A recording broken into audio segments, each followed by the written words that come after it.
শিল্পায়ন ত্বরান্বিত করতে সিএমএসএমই খাতকে আরও শক্তিশালী করার কথা জানিয়েছেন শিল্প ও বাণিজ্য মন্ত্রী খন্দকার আব্দুল মুক্তাদির। রাজধানীতে বিসিক শিল্পনগরী কর্মকর্তাদের সম্মেলন ও কর্মশালায় এই কথা বলেন তিনি। জানান, জাতীয় অর্থনীতিতে সিএমএসএমই খাতের অবদান 60% উন্নীত করতে কাজ করছে সরকার। নতুন শিল্প পার্কের প্রয়োজনীয়তা নিরূপণে দ্রুত সমীক্ষা পরিচালনার নির্দেশ দিয়েছেন মন্ত্রী।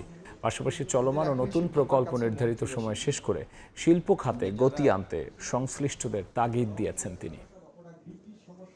আমাদের করণীয় আপনাদের প্রস্তাবনা আমরা দ্রুত চাই। আমাদের আগামী দিনের লক্ষ্য হচ্ছে, আমি আবার বলছি, এই খাতের ব্যাপক সম্প্রসারণ, যাতে দেশের অর্থনীতিতে এই খাতের শেয়ার অন্তত 60% হিট করে ইন ফোরসিবল ফিউচার। এই উদ্দেশ্যে আমরা ইনশাল্লাহ কাজ করে যাব। যে সমস্ত শিল্প পার্কে অব্যবহৃত প্লট এখনো পড়ে আছে, এই প্লটগুলি দ্রুত কিভাবে আমরা উদ্যোক্তাদের সংশ্লিষ্ট করতে পারি, এটি হবে আপনাদের আগামী দিনের পারফরমেন্স।